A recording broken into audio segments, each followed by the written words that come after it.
Stop chasing goals. Start running experiments. What if the biggest obstacle in your life is not laziness, not lack of talent, not lack of discipline, but the way you have been taught to think about success? Imagine a child learning to walk.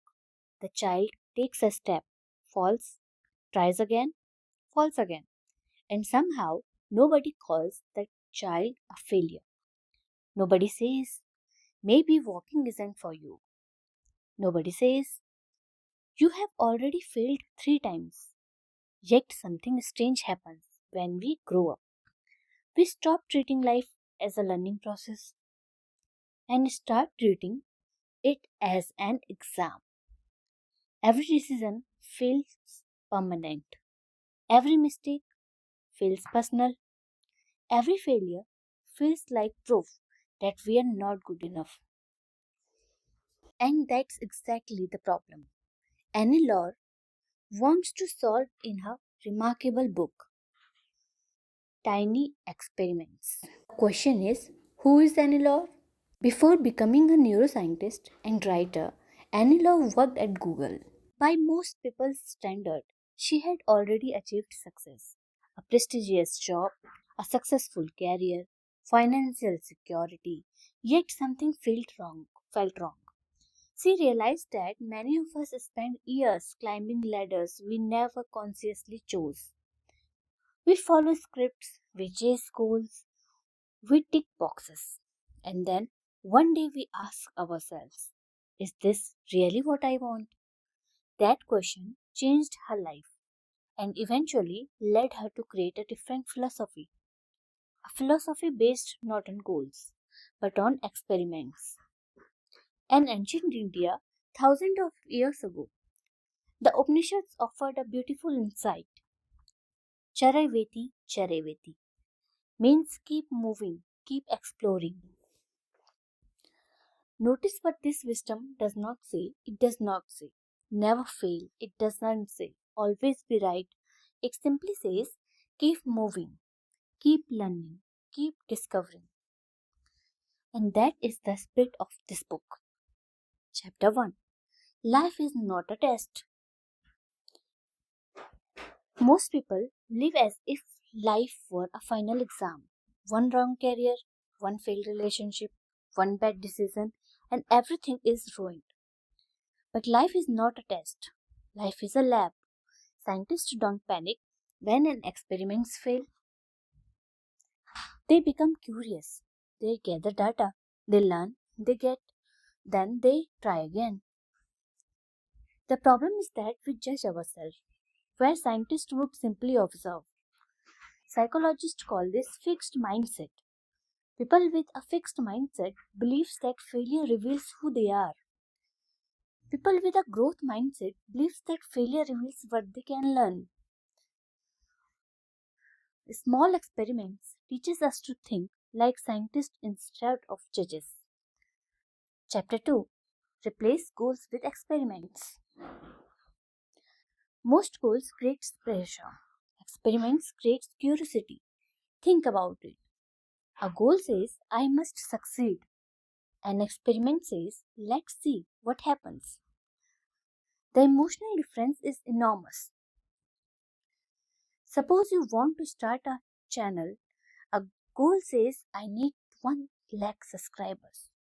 But an experiment says, for the next 30 days, I will upload consistently and learn what my audience responds to.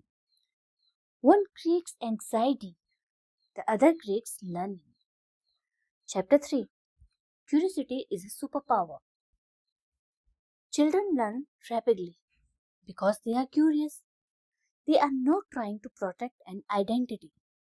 They are trying to understand reality. Somewhere along the way, many adults stop exploring. They become afraid of looking foolish, afraid of failure, afraid of uncertainty, and curiosity disappears. Small experiments invites us to become beginners again. Chapter 4. Small experiments creates big changes. One of the biggest mistakes people make in thinking too big. I want to change my entire life. But real transformation really happens through dramatic decisions. It happens through small repeated experiments. 5 minutes of writing, 10 minutes of meditations, one honest conversation, one new skill, one new question, small actions repeated consistently. Create extraordinary change. Chapter 5. Passion is not found. This chapter destroys one of the most popular myths, the myth of finding your passion. Most people imagine passion as something hidden, waiting to be discovered. Anne-Laure disagrees. Passion is not found, passion is built. Through actions, through explanations, through experimentation. You do not discover passion first and act later. You act first. Passion follows. Chapter 6. Failure is information. This may be the most important lesson in this entire book. Failure is not an identity. Failure is What is failure? Failure is information. Scientists understand this. Every field experiment teaches them something valuable. But many people treat failure as a personal verdict. Instead of asking, what can I learn? They ask, what's wrong with me? Small experiments teaches a healthier question. Chapter 7. Flexible identity. Many people live inside invisible prisons. I'm not creative. I'm not confident. I'm not the type of person who does that. But how do you know? Have you tested it? Have you experimented? Or have you simply accepted an old story about yourself? This chapter reminds us that identity should remain flexible because growth requires possibility. Chapter 8. Learn in public. One of the fastest ways to grow is to share what you are learning, not after you have mastered it. While you are learning it, teaching clarifies thinking, sharing creates accountability, and public learning accelerates growth. This is why creators often learn faster than consumers. Small experiments is not really a productivity, but it is not a success book and it is not a goal setting book. It is a book about freedom, the freedom to be curious, the freedom to change your mind, the freedom to learn, and the freedom to stop treating every decision as a life or death judgment. Perhaps the most dangerous belief is this: I need to figure out my whole life before I begin. But life doesn't work that way. Nobody can see the entire path.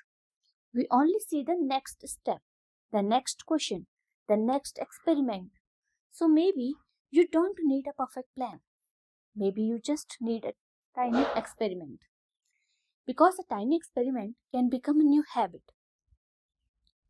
A new habit can become a new identity. And a new identity can change an entire life. So stop trying to predict the future. Start exploring it. One experiment at a time.